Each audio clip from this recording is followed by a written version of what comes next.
Sahabat Mawas terkasih, kali ini Cangkruan Pangilon menghadirkan Kabid Sumber. Kita ingin mengulas bagaimana peran-peran dari Kabid Sumber dan seksi-seksi yang di bawahnya, sehingga kita bisa mengetahui bagaimana gerak dan langkah itu untuk membangun iman umat agar lebih menjadikan pendewasaan dalam beriman. Saya perkenalkan dengan narasumber kita, Bapak Fidelis dan teman-temannya. Berikut juga sahabat terkasih yang menyebut dengan istilah suara katekumen. Gitu. Tapi lebih jelas biar lebih enak dan para audien di luar sana mengenal. Saya persilakan Bapak ini untuk memperkenalkan diri. Silakan Pak Fidelis memperkenalkan. Baik, perkenalkan nama saya Wilhelmus Fidelis Sudiarjo. Saya sebagai Kabid Sumber di Paroki Sari Suci untuk periode tahun 2020 sampai 2024 ya. 24 ya. Yang Dan ini cuma saya. ya. Santai aja. Oke. Monggo. Biar nggak tegang gitu ya. Siap. Oke, nama saya Yohanes Sena Candrawijaya. Kebetulan saya dipercaya sebagai seksi kerasulan Kitab Suci. Oh, seksi kerasulan Kitab Suci. Ya. Bapak. Oke, malam Pak. Saya Andreas Gatot, diminta Romo untuk membantu di seksi katekese. Oh, Ya. Pak, silakan Pak. Biar kita Pak.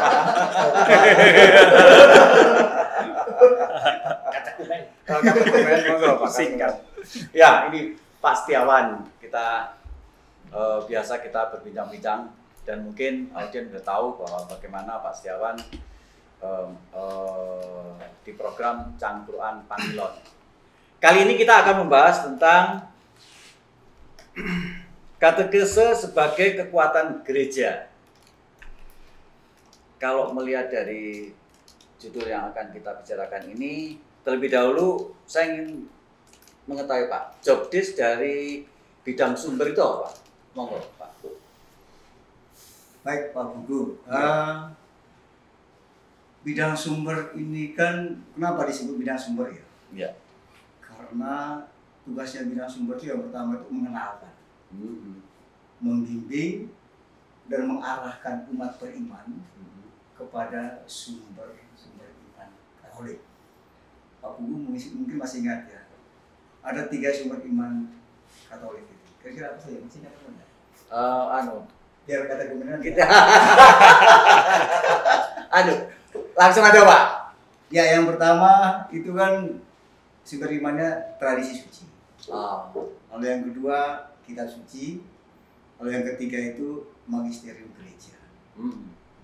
Lalu tentunya di bidang sumber ini ada kekhususan program, di mana program ini nanti lebih terarah kepada pembinaan iman umat, lalu juga supaya mereka juga mengembangkan tentang ajaran-ajaran dan tradisi dalam gereja Katolik, dan juga program yang lain itu mempersiapkan umat sebanyak mungkin, khususnya juga yang berkualitas dari segi pengetahuannya untuk berjuang di dunia dewasa ini, khususnya situasi kita yang penuh dengan tantangan ini, supaya imannya tetap kuat dan dewasa, khususnya tetap sekali Katolik tetap Katolik. Oh iya itu ya. Nah tentunya di bidang sumber ini yang membawanya ada 3 rumpun, yaitu pertama katekese, lalu liturgi, lalu KKS, kerasulan Kitab Suci. Oh, Mas Sena tugasnya. Oh, gitu. Selama ini kalau kerasulan Kitab Suci gimana, Mas Sena? Iya, jadi sebenarnya kita ini kalau kerasulan Kitab Suci itu kan lebih kayak mengajak umat nih, yuk mencintai kitab suci gitu. Oh. Maksudnya yuk kita membaca kitab suci sebenarnya. Semuanya akhir-akhir ini itu kan melihat karena posisinya seksi katekese, terus habis itu seksi KKS, itu orangnya sama-sama di lingkungannya.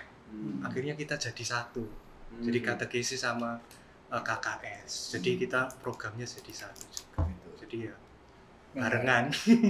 Pengajaran di sini maknanya pengajaran memahami, mengajak untuk mencintai kitab suci, Betul. atau mengajarkan untuk bisa membaca kitab suci, mengerti kitab suci di sini. Kita nggak sampai mendalami betul gitu. Jadi kalau KKS itu mengajak, kalau yang mengajarkan kitab sucinya itu katekese. Oh, katekese. Gitu. Berarti monggo Pak.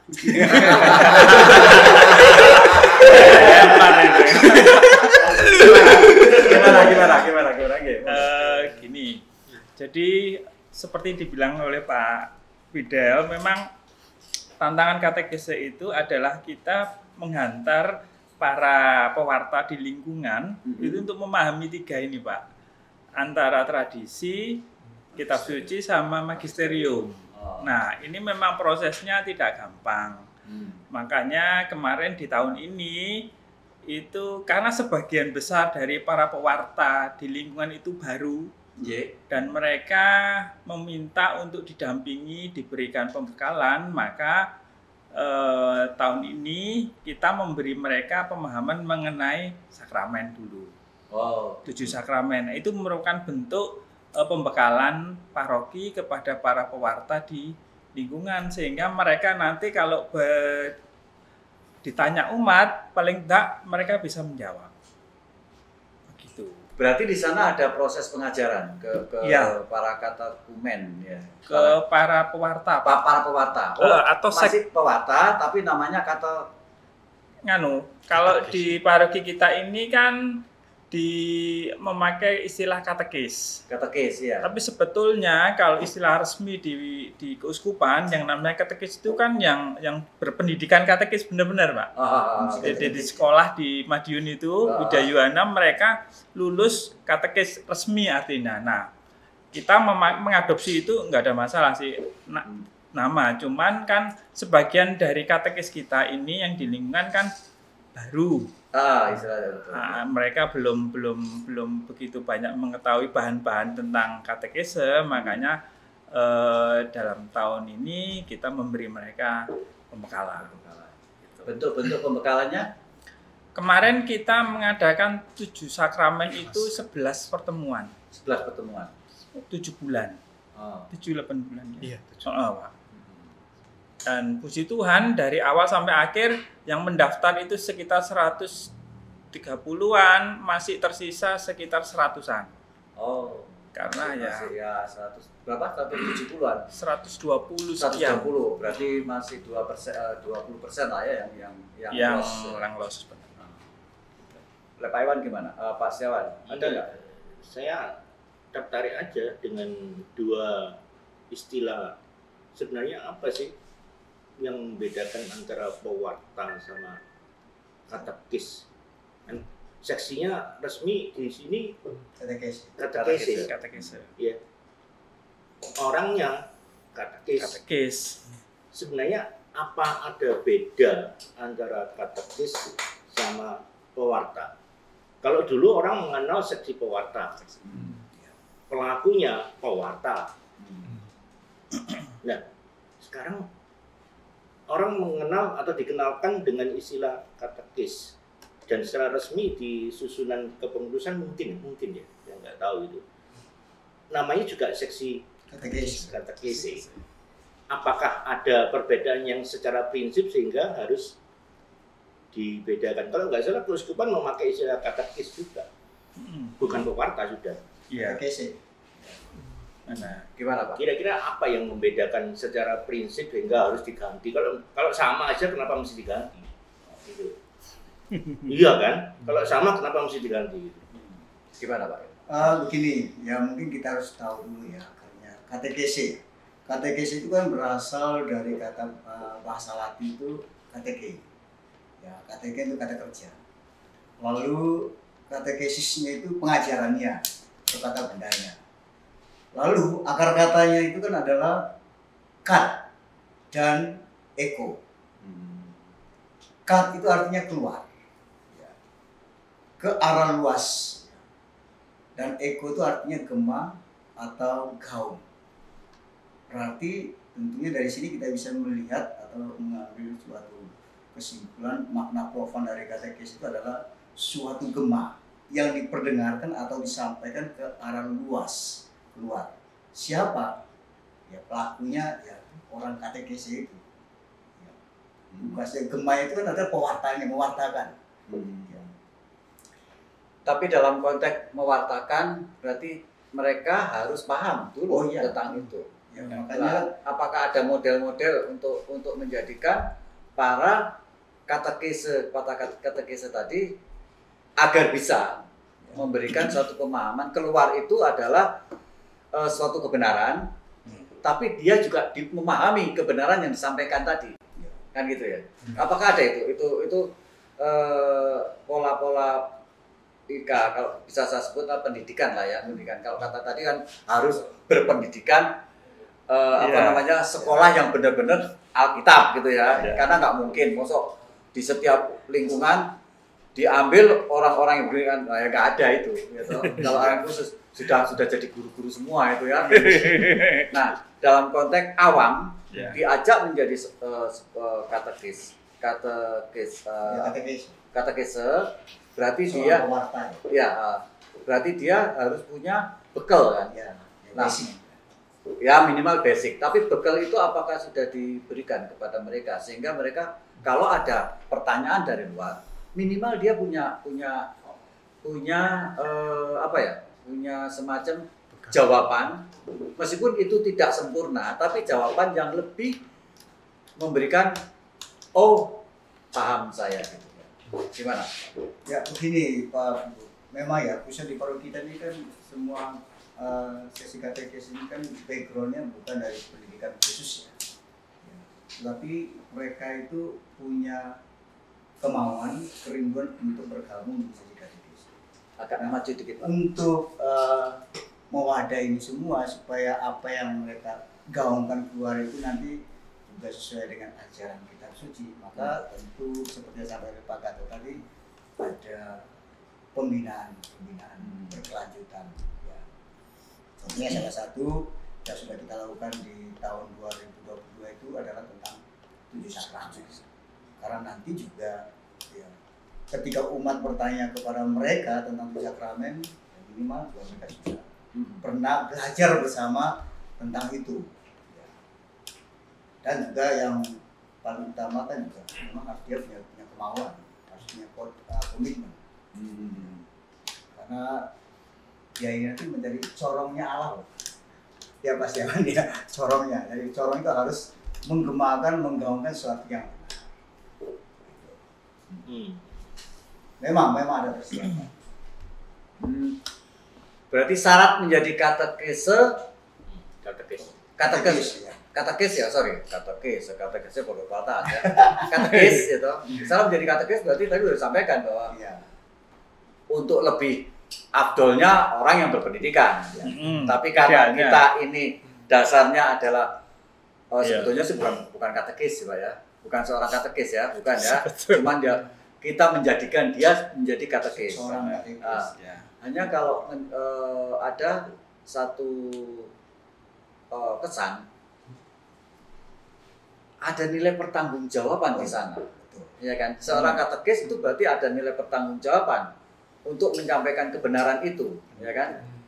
Nah, apakah syarat dasar yang paling itu apa disyaratkan kepada mereka sehingga tidak, katakanlah saya, aku mau jadi katekis, kata gitu ya, aku mau. Saya nggak punya background, baca kitab suci aja jarang-jarang gitu ya Mas ya, ya kan? Nggak diajak ya? Aja satu lingkungan, cuman diajak aku dewe nggak ngerti ya. Saya ngerti nggak mau. Nah, katakan gitu, main-main karena saya sering berdiskusi dengan orang, akhirnya tahu. Saya mengatakan bahwa saya bisa jadi katekis. Itu sebenarnya kan nggak boleh seperti itu, Ya. ya kan? Harus Ya. benar-benar orang yang memang rajin membaca kitab suci, memahami kitab suci, gitu kan ya? Memahami dan menjalankan tentunya. Iya kan? Lek memahami itu nggak jalankan ya percuma dong. Lebih dulu mana memahami atau menjalankan? Ya memahami dulu. Jadi syarat hampir buta ya memahami. Iya dong. Kalau jadi kado memahami kita suci. Pintunya sempit, Pak. Pintunya sempit. Pintunya sempit. Saya mau nambahin dikit, Pak. Ini aja mau. Gini, benar memang seorang seksi katekese itu minimal harus punya pengetahuan dasar. Iya. Karena begini, banyak umat kita ini kan di YouTube itu kan beredar begitu banyak bahan-bahan katekese. Iya. Dari Romo ini, dari ini sumber. Nah, umat itu pinter, mereka juga belajar dari situ. Tapi kan mereka karena sumbernya agak berbeda, mereka bisa bertanya, sing bener sing mana. Nah, kalau seksi katekese enggak punya background untuk menjawab, ya akhirnya ya umat menjadi lebih bingung lagi. Nah, itu kan nilai pertanggungjawaban sebagai seorang katekis, ya toh. Nah, apakah ini dipersiapkan oleh kabit sumber supaya mereka punya ya bukan bargaining power lah, mereka sudah siap untuk kalau toh diterpa oleh isu, kalau toh diterpa oleh pertanyaan yang kadang-kadang membingungkan, padahal sebetulnya bukan membingungkan, karena arah dari katekese dari para romo itu beda-beda kan, setiap itu pasti ada pengajarannya modelnya begini, modelnya gitu ya. Cuman mereka menelan mentah, kok aku bingung. Nah, di sini bagaimana? Sebagai kabit sumber, apakah itu sudah diantisipasi untuk agar katekis kita itu benar-benar handal? Kan untuk menjadikan umat itu beriman yang lebih, tadi bilang kokoh, apa? Dewasa dalam iman. Berarti kan harus katekis yang berkualitas. yang berkualitas kan itu. Gimana, Pak? Saya kira memang untuk menjadi seorang pewarta pelayanan itu memang butuh persiapan. Betul. Butuh persiapan pertama dari pribadinya dulu. Ya, dia harus memiliki hidup rohani yang mendalam. Ya, berdoa, baca Contoh kitab lah ya. suci, lalu berdevosi yang lainnya. Itu yang paling mendasar sebenarnya. Ya. Lalu yang lainnya juga minimal memiliki nama yang baik. Nah, aku sekarang itu, Pak.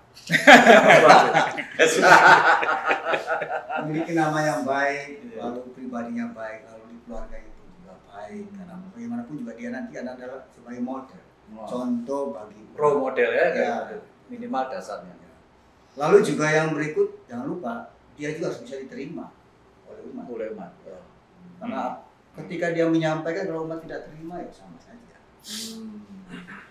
Lalu yang berikut pun juga ya harus punya komitmen yang kuat. Saya katakan di awal tadi bahwa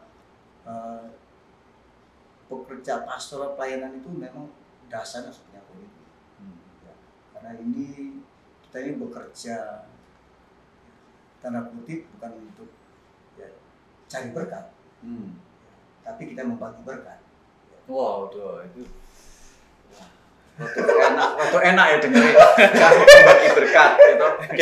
Bukan cari berkat. Cedek-cedek aja deh ketua bidang. Ada keberatan berkat. Berkat, ya. Betul kan Pak ya? Iya, betul. Kita bukan cari berkat, Membagi berkat. membagi berkat. Itu memang untuk komitmen. Lalu betul yang berikut memang kita harus punya kualitas dalam bentuk pengetahuan. Maka oleh kabit sumber itu memang ada program-program untuk mendampingi para katekese ini supaya mereka betul-betul menjadi katekese yang handal. Minimal dia punya dasar ketika nanti menyampaikan sesuatu pengajaran iman Katolik di lingkungan itu minimal dia bisa mempertanggungjawabkannya. Berarti di sini tadi ada dasarnya ya. Seksi liturgi, seksi kerasulan kitab suci itu juga berat loh Mas. Iya. Ya kan? bagaimana langkah supaya enteng tadi, ya kan? Ya kan ini berat, beban berat sebagai orang muda ya, dan saya tahu sih kualitas mereka, kualitas Mas Sana saya tahu. Dia kalau di lingkungan saya pastor kecil, calon pastor gitu ya. Kita doakan. Iya, kita doakan. Nah, itu memang, cuman di sini berarti ada tanggung jawab yang sangat besar sekali gitu, karena kan banyak kita keluar di luaran sana sampai ada seolah ada tanda petik pelecehan kitab suci gitu dengan kalimat yang apa gitu ya, sehingga tentu sebagai kerasulan kitab suci ya, kerasulan kitab suci itu berarti harus punya program juga bagaimana para katekis itu mampu berperan untuk menjadi pewarta di kitab suci, pewarta kitab suci ya kan. Dan kerasulan kitab suci itu kan untuk ke umatnya kan, lari kepada umatnya, sehingga pada waktu umat bertanya pun dasar dari pertanyaan itu dia sudah mencintai kitab suci, ya kan gitu kan. Gimana itu programnya untuk umat supaya cinta kitab suci? Kan apa gitu ya? Kan kudu toh umat harus cinta kitab suci, ya toh? Itu kan programnya masalah katekesen nanti, katekesen kan benar. Umat kan menjadi harus mencintai kitab suci. Bagaimana program dari KKS, dari seksi KKS ini? Ya, kalau dari KKS itu kalau secara pribadi ya Pak Bugo, memang tuh berat banget. Soalnya ketika kita membaca kitab suci itu kan kadang-kadang ada yang istilahnya kayak kita kurang mengerti gitu. Dan mungkin juga karena ini kan juga terjemahan juga, jadi ada yang kita juga kadang-kadang kurang paham juga. Ya akhirnya adalah kalau saya secara pribadi memang sebelum baca kitab suci itu ya berdoa dulu, Pak. Penyerahan itu ya. Betul, Pak. Penyerahan itu terserah Tuhan lah memberikan satu saluran saluran pengetahuan. Tuntunan ya. Roh Kudus ya. Soalnya memang berat gitu. Maksudnya apalagi kita kalau misalnya mau menyampaikan sesuatu, misalnya mau menyampaikan renungan, kalau menyesatkan kan dosanya tambah berat gitu. Betul. Nah, memang karena sudah dibaptis dosa. Iya. Karena sudah dibaptis makanya itu ya itu perlu rasa kerendahan hati kayak gitu. Jadi oh ya, aku mau menyampaikan ini bukan aku mau menyampaikan diriku ini loh yang hebat, tapi Allah yang hebat. Aku semakin kecil aja lah gitu. Nah, tapi untuk programnya ini karena kita kan gabung sama katekis. Yang penting jenengan di CI. Ya. Jadi gabungin itu bahaya nanti. Jadi karena kitab suci kan tidak bisa lepas dari sumber iman yang lainnya juga. Karena mereka kan saling melengkapi. Kayak misalnya kayak misalnya di kitab suci ada, tapi di di kitab suci tidak ada, tapi di tradisi ada. Dari para rasul ada gitu. Kayak gitu. Nah, maka dari itu kita sebagai yang di kerasulan kitab suci ya, itu programnya memang bagaimana cara membuat pewarta ini bisa latihan bicara gitu loh, mewartakan public speaking. Jadi berarti sudah punya program dong yang nah itu speaking. Tahun depan itu. Tahun depan. Tapi ada kalimat dulu dari Mas Sena tadi mengatakan bahwa kitab suci itu kan terjemahan. Berarti pemahaman terjemahan itu kadang-kadang terjemahan berbeda dengan teks aslinya. Ada orang yang bisa itu. Katokumen ini bisa itu. Jadi berarti nanti ada discuss antara dialog di sini ya, antara kerasulan kitab suci dengan katokumen. Ya, supaya nanti bener nggak Pak katokumen? Untuk KKS itu ada beberapa hal yang menarik. Tadi yang mengenai perbedaan prinsip antara katekis sama pewarta belum tuntas itu ya. Oh, belum tuntas, monggo. Nanti lintasnya. Diselesaikan di luar. Saya kan harus tahu, bukan kata dokumen NAT itu kan masa untuk belajar. Saya akan memanfaatkan sebanyak mungkin. Oke, kembali ke KKS ya. Kalau melihat apa yang disampaikan, sebelum kita itu mengajak orang, menurut saya itu setidak-tidaknya harus paham dulu ya mengenai apa itu kitab suci. Siapa yang sekolah di negeri ya? SD SMP sekolah di negeri? Oh, nggak ada, saya swasta. Saya masih ingat betul di pelajaran itu bahkan dikatakan bahwa kitab sucinya orang Kristen adalah Injil. Apa? Injil. Injil. Yang keras, Pak. Iya, itu didengungkan betul. Padahal apakah seperti itu bahwa kitab suci orang Kristen itu adalah Injil? Itu yang pertama. Yang kedua, dikatakan bahwa kitab suci itu adalah bentuk terjemahan yang kita terima hari ini dengan segala macam panjang sejarahnya. Lalu kemudian yang di dalam bahasa Indonesia pun sudah terjadi beberapa revisi Istilah bahasa yang sudah kuno ditinggalkan. Itu yang menjadi kebingungan berikutnya itu adalah kitab suci yang mana yang harus kita pilih, karena di situ kalau saya ke toko buku saya melihat kitab suci, habis itu ada namanya Alkitab, ada yang namanya kitab suci dengan Deuterokanonika. Lah, mana yang harusnya kita pilih? Yang ketiga, terus no ayo. Iya, ayo. Benar ya. Hukum kata kumen. Yang ketiga, seyogyanya kita pernah dengar apa yang ditulis di dalam kitab suci itu tentang kisah Filipus ya. Filipus yang lagi yang melihat seorang sida membaca kitab suci. Lalu Filipus bertanya, mengertikah engkau akan yang engkau baca? Kira-kira begitu. Jawab sida itu apa? Tidak tahu. Bagaimanakah saya bisa mengerti kalau tidak ada yang Bimbing. mengajarkan kepada aku? Nah, ini menjadi bebannya KKS atau katekis? Monggo digaidi aja dulu. Oke. Nah itu. Ya, yang pertama itu kitab sucinya orang Katolik, Kristen Katolik ya. Nah, sebenarnya kan kita ini kitabnya itu sama kayak orang Kristen ya.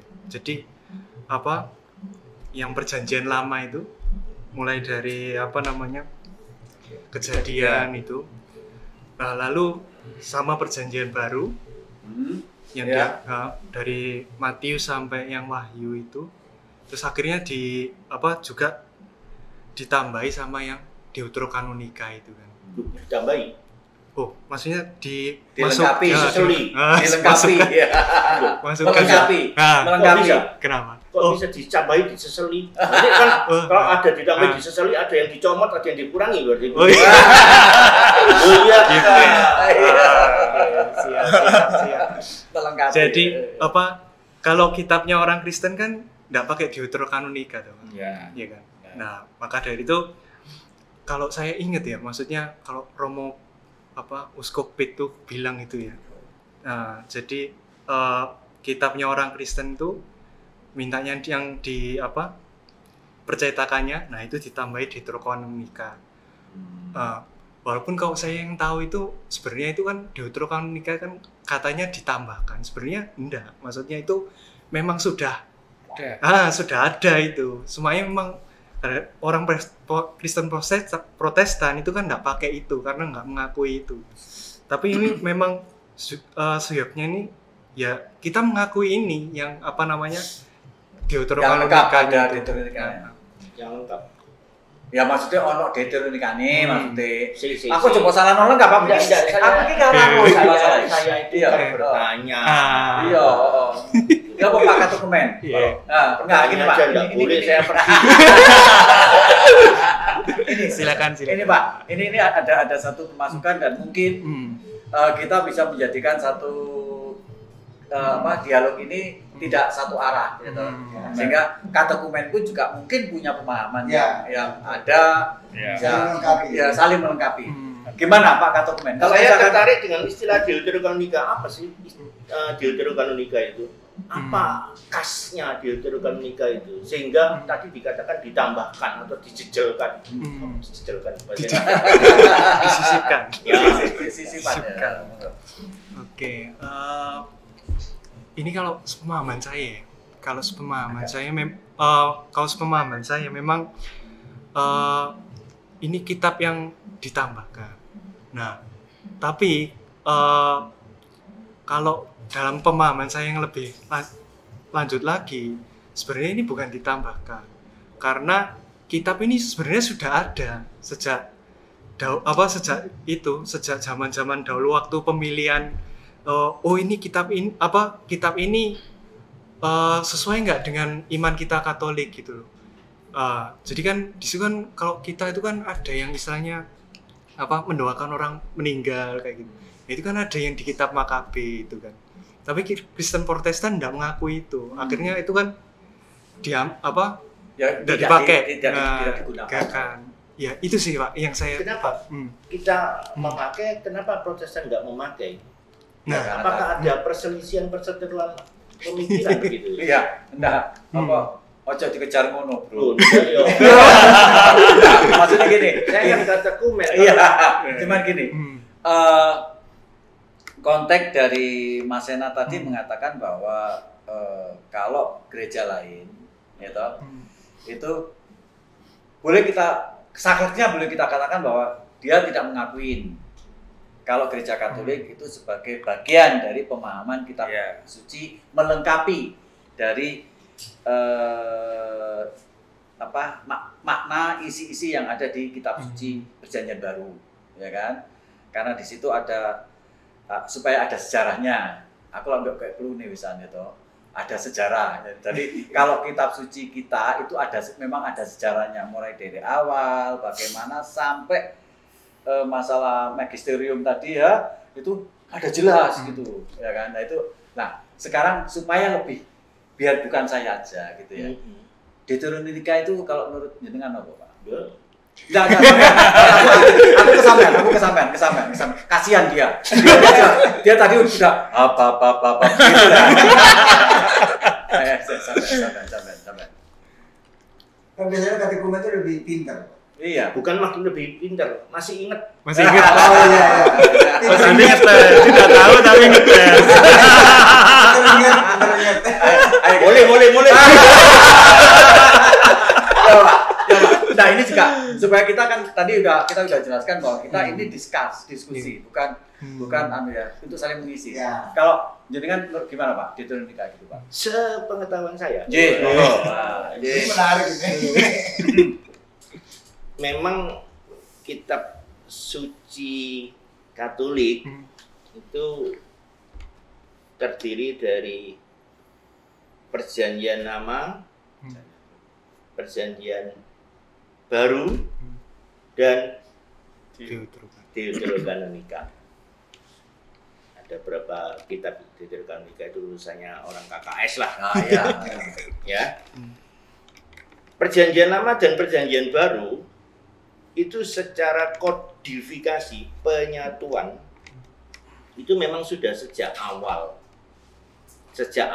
telah terbentuk menjadi Perjanjian Lama, Perjanjian Baru dengan pemikiran bahwa apa-apa yang menjadi penjelas atau pengisi kekosongan jeda antara Perjanjian Lama dan Perjanjian Baru itu sudah menjadi bagian dari tata liturgi orang-orang Kristen itu tanpa harus memikirkan kok di kitab suci kok nggak ada.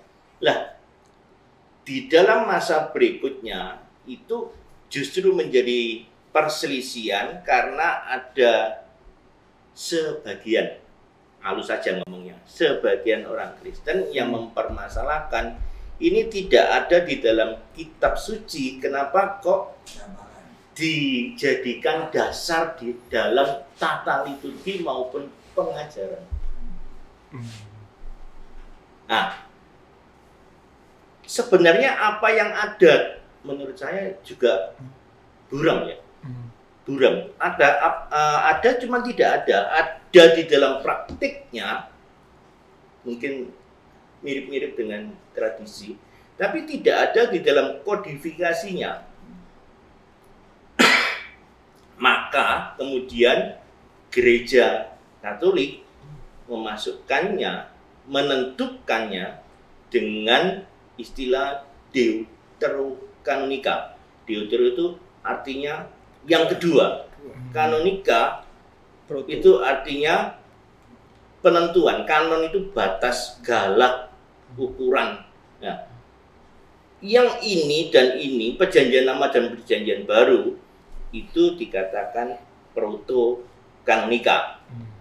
Ini yang dimasukkan kemudian antara lain kitab Ester, kitab KB itu sebagai deuterokanonika, ditetapkan yang kedua deutero. Maka setelah ini kitab suci Katolik itu tertulis kitab suci dengan deuterokanonika, penghubung. Kayaknya gitu. Jadi kalau saya salah ya mohon dimaafkan kataku. Tapi enggak, itu kalau itu apa sebagai penjelasan ya saya bukan masuk logika saya, tapi itu memang dalam orang untuk memahami kan harus linknya kemana ini. Kalau nggak ada linknya itu kan kadang-kadang terus, nah linknya ternyata Deuteronomi itu bagian dari untuk kelanjutan dari sejarah itu sehingga ada keruntuhan dalam pembacaan kitab itu ya, Deuterokanonika. Gimana? Itu termasuk Yesus bin Sira. Itu penuh dengan petuah-petuah yang Esther. sangat bagus kitab Ester. Bagus. Sebenarnya ini dulu sih sebenarnya bahwa kitab-kitab ini itu adalah kitab-kitab yang sudah seyogianya ada dan dipahami oleh orang-orang Kristen sejak awal ya, Kristen awal itu yang khususnya Kristen diaspora. Apa makna Kristen diaspora? Kristen diaspora itu adalah Kristen yang sudah keluar dari tanah Palestina. Ke Mesir, ke Maroko, ke Ethiopia pada waktu itu, ke Roma. Ya. Kitab ini banyak sekali mengandung unsur-unsur kebiasaan atau tradisi yang sudah biasa dijalankan oleh orang-orang Kristen di tanah Palestina. Tadi Makabi mengatakan gitu kan.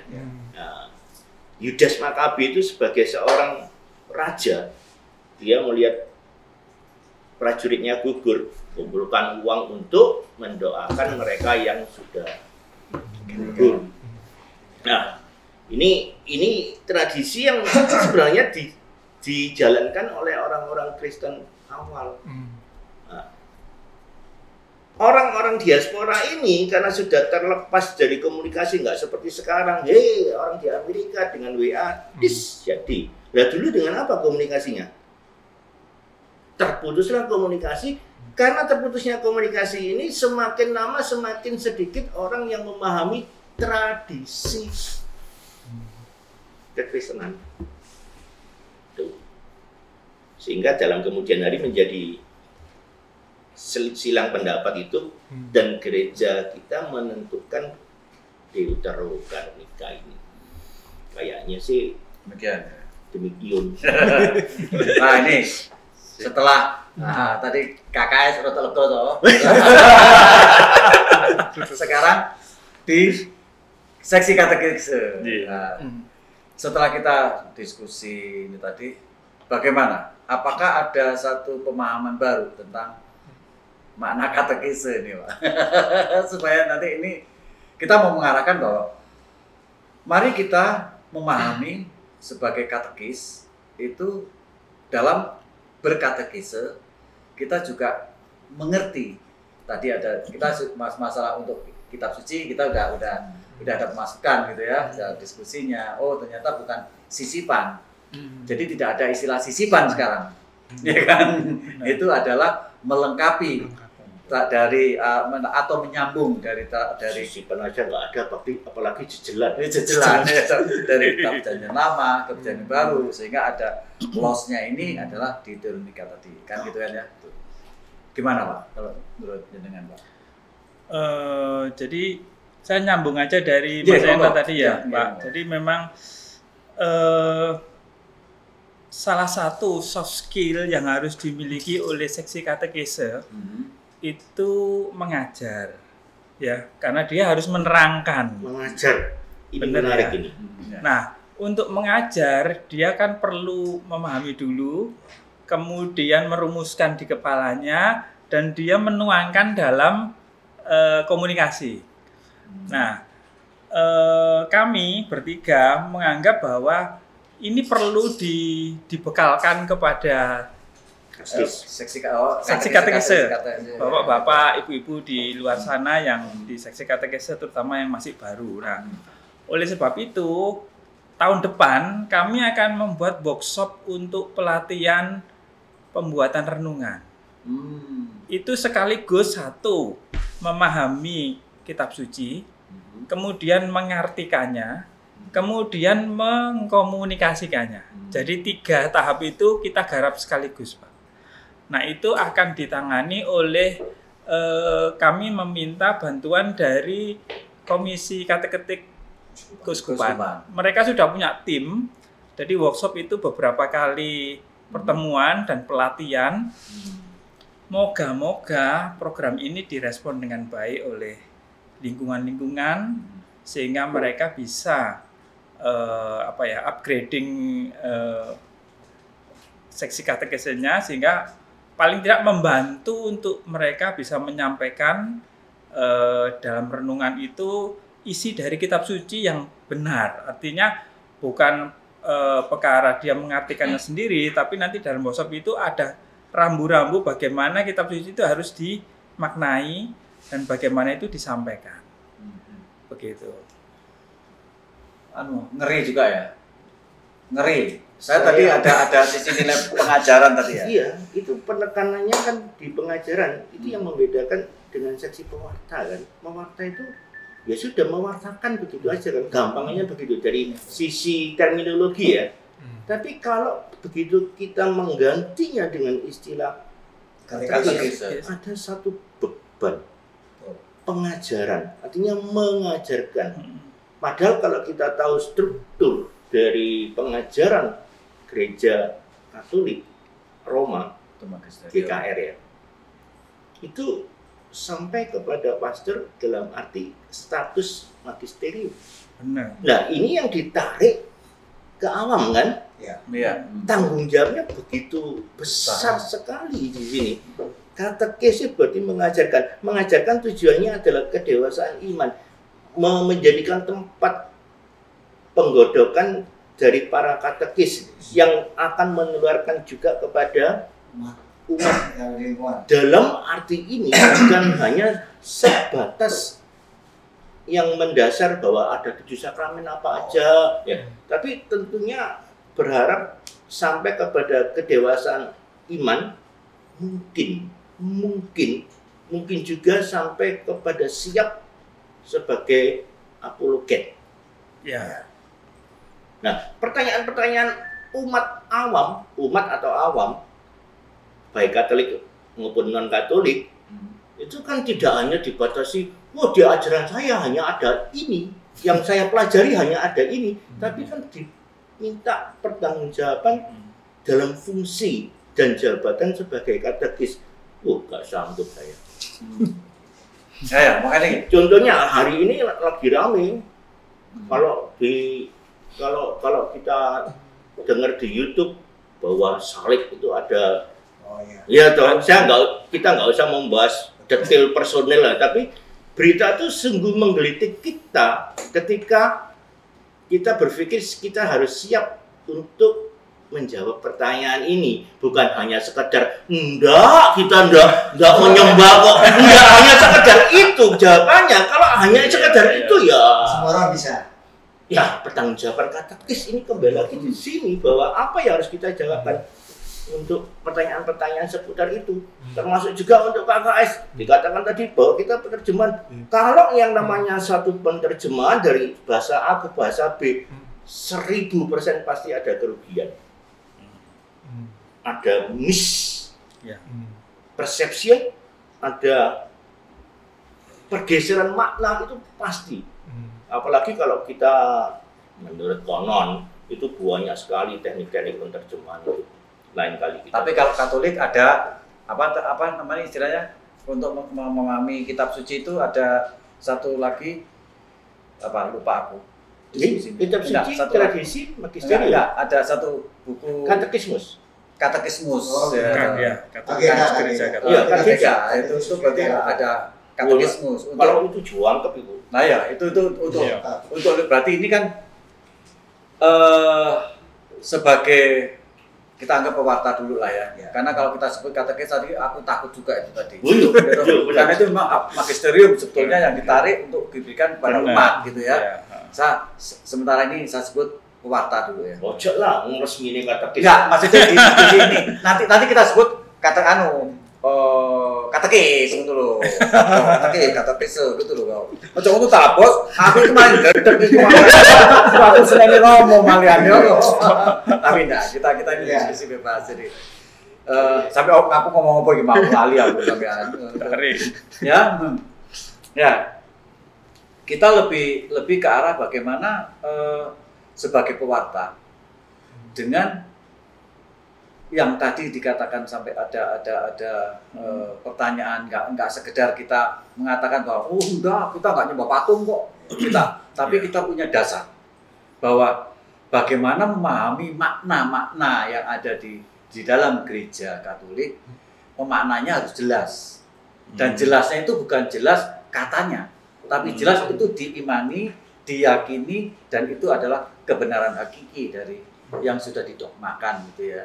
Kan gitu pasti ada didogmakan. Ini baru Romo Pogo ini. Nah, kan? Lo kan harus gitu toh Pak yo. Aku kan berkat sampean bimbingan saya. Enggak bisa, berkatnya jadi Pak Fidelis. Berkat ya. Tadi kan gue bagi berkat ya dari Pak Fidelis kan gitu ya. Nah, di sini berarti dari seksi KKS dan katekis ini katekese di sini apakah sudah mempersiapkan bukan strategi lah, satu pembelajaran kepada mereka supaya siap. Yang kalian sebenarnya kan tangguh gitu ya. Tangguh itu kan bukan tangguh dalam arti tangguh berkelit, tangguh untuk menyampaikan, tangguh untuk menjelaskan. Meskipun tidak sempurna, kesempurnaan itu milik Tuhan kan gitu ya, kita baca gitu ya. Tetapi secara pengajaran yang sempurna bisa dipertanggungjawabkan lah. artinya bisa dipertanggungjawabkan gitu. Gimana Pak KKS dan Pak Katekese ini gimana? Setelah betapa beratnya disebut menjadi katekese, katekis ya. Soalnya dari katekis itu sebuah panggil rahmat sebenarnya Pak. Rahmat. Kenapa sih bisa sebagai sebuah rahmat? Karena kalau dipikir secara logika berat. Tadi pengajaran. Tetapi karena ini rahmat, maka semua bisa dilaksanakan dengan baik. Ini omongannya spiritualis kalau ini. Iya. Iya, sudah berat tapi bisa itu ya spiritualis. Dengan rahmat Tuhan. Makanya jangan takut jadi katekis gitu loh. Di semua nanti pasti bisa. Karena bagi Allah tidak ada yang mustahil. Ya, tapi itu dari pihak satu person orang. Ya, tapi bagaimana dia sebagai lembaga, maka dia kan harus mencerminkan itu kan. Ya. Nah, untuk mengarah ke sana, apakah ada nanti ini setelah ada perkembangan mungkin ada pembicaraan, mungkin ada strategi dari apa Tim, para tim ini, apalagi sudah masukan dari Pak Katekumen tadi ya. ya beliau sebenarnya disebut Katekumen karena takut berdosa dia. kalau salah ngomong takut berdosa. Gimana menurut pendapat? Ini ada Pak. Masalahnya begini. Kan kepengurusan kita ini kan 3 tahunan. 3 tahun 4 tahun. 20 20 sampai 24 atau 24 ganti kan? 24 Iya. gantinya. Nah, itu ada sisi yang kurang menguntungkan. Artinya untuk pendidikan seperti ini, itu kan harus berkelanjutan ya. Kita tidak bisa menjejalkan seluruh materi itu kepada person yang di lingkungan itu. Nah, ada kalanya begitu 3 tahun ini selesai, langsung ganti dengan orang baru. Sehingga kalau dipikir akan balik lagi ke nol. Begitu ya. Makanya saya mungkin berpikir bagaimana kalau seksi-seksi yang di Berkelanjutan tadi. bisa paling enggak ya minimal 2 periode harus Tuntas lah, tuntas. programnya Kalau tuntas 6 lah. tahun saya kira mereka pasti akan siap karena kami akan menyiapkan itu jangka panjang. Berarti ini kan perlu strategi. Benar. Ya kan, strateginya bukan strategi dalam arti untuk berperang, bukan. Modal untuk berkatekese memang harus itu sepertinya. Dan ini mungkin menjadi apa namanya? Pemerenungan, istilahnya Romo siapa yang pindah? Romo kita. Servas permenungan sebagai permenungan bahwa untuk seksi-seksi atau kabit-kabit yang berhubungan dengan pengajaran yang tidak instan, perlu adalah ketetapan sini, ya kan? Apa maksudnya istilahnya 3 periode, 2 periode atau 3 periode atau sampai program itu terselesaikan. Bener kan loh? Sekarang kalau tadi katakan ada apa? Baru 7 sakramen. Lah yang lain-lainnya kan belum itu. Lah sekarang kalau nanti pengurus baru 7 sakramen lagi, bosan susah. Nah, apakah bisa menciptakan? Bagaimana menciptakan para kader-kader katekis tadi? Kan tadi tunjuk. Apakah ada satu formula supaya katekis-katekis yang ada sekarang ini dia mempunyai rasa senang untuk akhirnya tetap menjadi katekis yang ada di lingkungan? Sebetulnya begini Pak, kita ini punya sumber daya yang handal itu di Formasio. Teman-teman di Biak, Rekat itu mereka setia mendampingi teman-teman anak-anak kita dan rata-rata mereka bertahan bertahun-tahun. Nah, sebetulnya ini bisa dipakai untuk kita, mereka dibekali itu. Sehingga mereka dalam mendampingi Biak, Rekat, itu mereka punya dasar kuat di katekese. Beberapa kali memang seksi Biak dan Rekat minta untuk kerjasama dengan kita. Dan mungkin itu bisa menjadi pintu masuk kami untuk membangun basis yang kuat di situ. Dengan mereka mendapatkan pengetahuan yang cukup mengenai katekese. Begitu. Di sampingnya tetap mempertahankan seksi katekese ini paling tidak 2 periode sehingga kami bisa punya pengurusnya. Seksi katekesenya, Pak. Seksinya. Oh, seksinya. Seksinya atau katekisnya? Seksi katekese ini kalau kita bilang seksi katekese. Oke, katekisnya enggak ada masa tugasnya ya. Kalau di lingkungan satu lingkungan itu bisa beberapa katekis, Pak. Gitu ya. Cuman kalau kita mengundang mereka untuk belajar itu mungkin hanya beberapa enggak semua. Iya. Problemnya di situ. Makanya itu ada menggelitik 2 pertanyaan. Kalau seksi itu dibatasi pada periode Benar. jabatan, apakah kalau katekis juga? Kalau katekis yang di wilayah lingkungan saya, Pak, itu ada beberapa dan itu tidak terikat dengan SK dari paroki. Iya, artinya bukan hanya di lingkungan tertentu ya. Apakah itu menjadi kita bicara policy secara keseluruhan seluruh menurut lingkungan? saya katekis yang tidak diikat SK itu akan banyak. Oh, ada SK-nya ya? SK itu kan yang kita dapat seksinya, seksinya, Pak. ada seksinya. Jadi kami Seksinya yang membuat SK-nya. Bukan. Jadi gini, kami di lingkungan itu ada sekitar 3 katekis, Pak. Nah, dalam tiap pengurusan itu ada satu yang diambil menjadi seksi katekese dan itu di SK-kan oleh paroki. Diangkat. Nah, yang ini yang Masuk terikat dalam struktur gitu ya. Iya. Oke. dan ini yang terikat 3 tahun. Yang lainnya enggak. Mereka tetap aja Dalam jabatan fungsi tugasnya Benar. sebagai struktural ini Iya. ya 3 tahun. Iya. Tapi secara fungsi sebagai katekisnya tidak ada masalah berlakunya ya. Yang kedua pertanyaannya, apakah pernah dilakukan uji kompetensi terhadap seorang katekis? tidak pernah. Tahu dari mana bahwa seseorang layak atau enggak, cara benar atau sesat? Pengalaman saya, Pak, ya, di lingkungan saya itu oleh ketua lingkungan diminta, ayo kamu membantu di katekese sebagai katekis, ya kita oke aja. Nah, kemudian tidak ada uji kualifikasi itu dari pihak paroki selama yang saya 10 tahun di paroki ini, Pak. Begitu. Berarti perlu.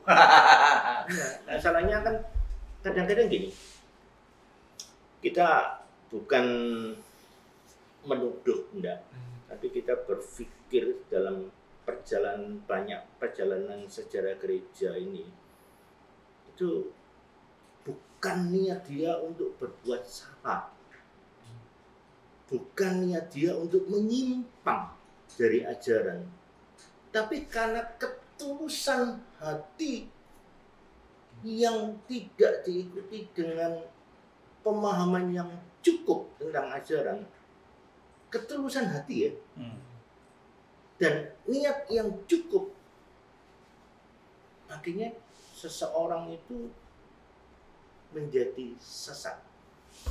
Bisa jadi. Ini loh yang berkaitan saya dengan uji kompetensi tadi. Ya, bisa jadi. Contohnya ya, contoh aja ya. Ini sedikit off the record, klik. Nggak bisa. Nggak apa-apa, saya kan ngomong aja, Iya. off the record itu aja.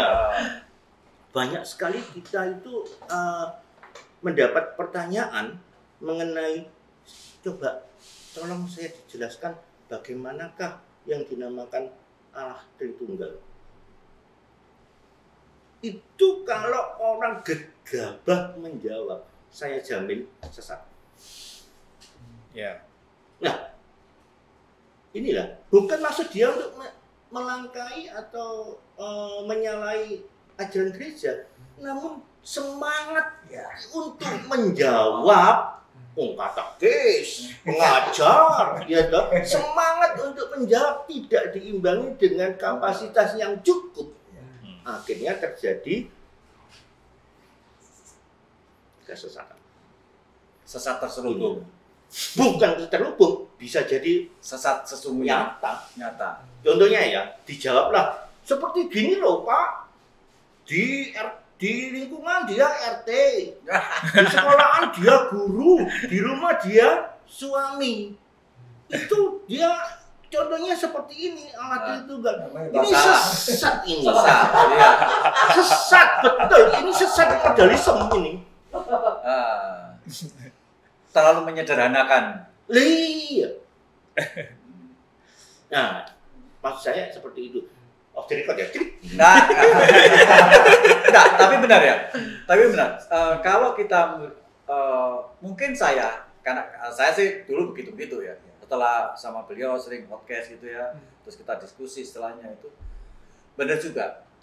Sejauh kita tidak mengerti, sebaiknya kita untuk mempunyai kerendahan hati untuk tidak menjawab. Tidak menjawab. Hanya kita sesegera mungkin bertanya kepada yang Magisterium. tepat, ya sini akhirnya ke tempat orang yang tepat, yaitu magisterium tentunya ya, dengan bahasa-bahasa yang mudah dipahami tentunya gitu kan. Setelah itu Berarti kan butuh kerendahan hati dan keinginan untuk belajar, Pak. ya Nah, itu kerendahan hati syarat dan keinginan utama. belajar tadi itu yang Ya. harus ada kontinuitas. Benar. Itu yang kita cari dari teman-teman seksi katekis. Dan itu ada kalimat tadi, satu pertanyaan bahwa perlu penegasan, perlu semacam kayak apa jenis tadi, kok uji kompetensi. Memang uji kompetensi ya bukan, nggak usah uji kompetensi kayak di itu dapat sertifikat kan enggak. Tapi uji kompetensi untuk Iya, apakah Layak mereka itu Benar-benar. sudah paham betul tentang segala Iya. pernak-pernik kalau ada yang ada di bertanya tentang gereja Katolik kan gitu. Benar. Ngeluh sih deh Pak ya. Memang kalau dikupas secara Oh, apa waktu panjang dikasih- kita nggak ada anunya. Iya. Tapi secara kayak kita diskusi tadi kita udah mendapatkan clue-nya bahwa seorang katekese itu juga bukan seorang katekis dalam berkatekese itu tidak sekedar bahwa dia tahu, bahwa dia bisa baca, bahwa dia sergap baca kitab suci, tapi dia harus paham, memahami makna, memahami apa yang tertera termaktub di kitab suci gereja Katolik dan apa tadi katekismus. Kalau tidak paham ya belajarlah katekismusnya. Sehingga itu untuk melengkapi pemahaman kita tentang Injil. Oh, kalau Injil, kitab suci. Kitab suci. Injil tidak boleh. Kitab suci. Ya. Oh, kok Pak? Kok kalau lagi Injil, Pak? Injil itu hanya 4 loh. Oh iya, sorry. Matius, Markus, Lukas ya. Ah iya, Padahal berarti kitab suci kita jadi dari 73 berarti kita tidak boleh. Oh iya. Itu bedanya. Berarti aku pakai layar kata kuning. Barusan kemarin saya dapat pelajarannya. Barusan kemarin dapat pelajarannya. Mancing ya. Iya. Barusan kemarin dapat pelajarannya. Kemarin kan saya jelasan dong. Iya. Baru ingat. Boleh menyimpang sedikit aja. Kenapa Bapak kok tertarik menjadi katekumen? Gereja Katolik itu unik. Hmm. Unik. Apa yang ini? Pengalaman soal katekumen kok Terstruktur dan jelas. Ya. Hari ini kita dibaptis, misal saya dibaptis 1 Desember. Ini terlacak sampai kapanpun. Ada orang di Perancis mau nanya, saya katekumen, saya baptis mau bukan, bisa dilacak di sana dan saya dibaptis di mana? Surabaya, di Salib Suci, Keuskupan Surabaya, dilacak masuk 1. Kedua, pengajarannya sepanjang itu merupakan hal-hal yang penting, itu 1. Ya, tentunya tidak semua itu bisa di-cover di dalam pengajaran. Ada hal-hal lain yang tidak di-cover dalam pengajaran. Yakin aja itu, dan yakin aja. Ini terstruktur sampai kepada, kalau kita Gereja Katolik Roma itu sampai kepada Vatikan dengan segala strukturnya dia. Ya. Yang ketiga, kita tidak gampang-gampang membuka cabang. Loh iya, betul. Benar. Saya misalkan nggak senang sama gereja Katolik, saya mendirikan gereja Katolik A. Katolik Setiawan. kan nggak bisa. Iya. Ya itu antara lain ya. Ah. Itu antara lain kenapa saya menjadi Katekumen. Katekumen. Oke Pak.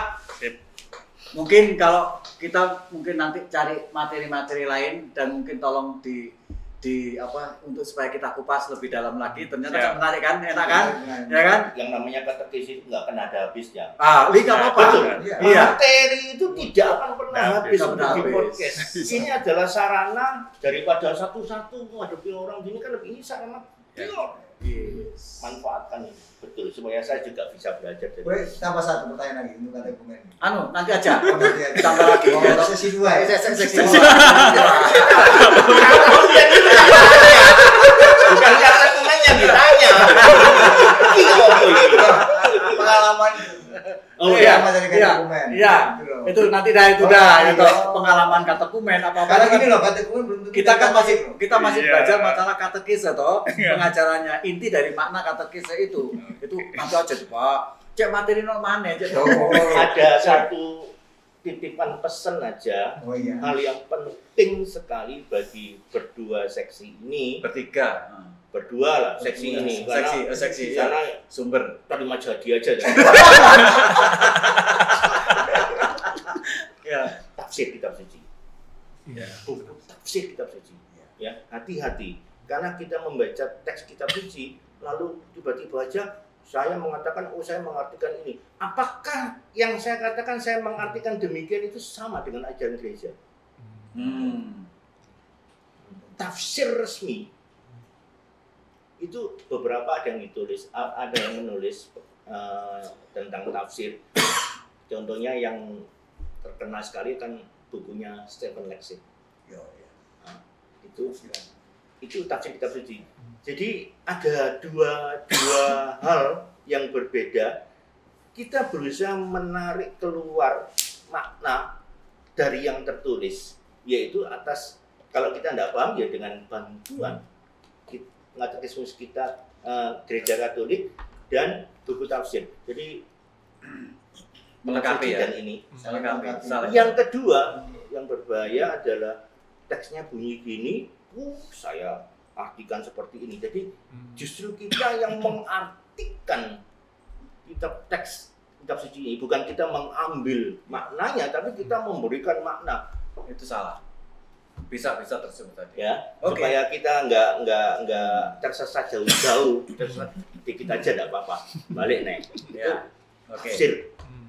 Seorang katekis harus mutlak membaca. Saya nggak ngomong punya ya. Di bawah itu di perpustakaan ada. Oke. Wah, menarik sekali kan? Enak kan Pak ya, kecanggihan panggilan Mas, betul lah.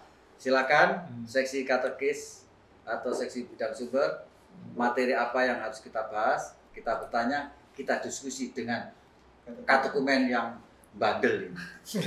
Dan masih banyak pertanyaan. Masih banyak pertanyaan dan itu kita kemas nanti di acara yang lain. Oke? Demikian sahabat Mawas yang terkasih, bagaimana kesimpulannya? Saya kira Anda lebih bijak untuk menyimpulkan, lebih bijak untuk memahami dan mengambil makna-makna dari diskusi kita ini, dan semoga bermanfaat. Salam sehat selalu, sampai ketemu. Komen. Dalam kesempatan. Komen nih. Oh, komen ya? Materi yang diperlukan. Oh, iya, sorry. Bila ada pertanyaan, silakan komen di kolom komentar, atau materi-materi apa yang dipertanyakan, diusulkan, silakan tanya di kolom komentar, nanti akan kita bahas bersama. Oke? Ciao.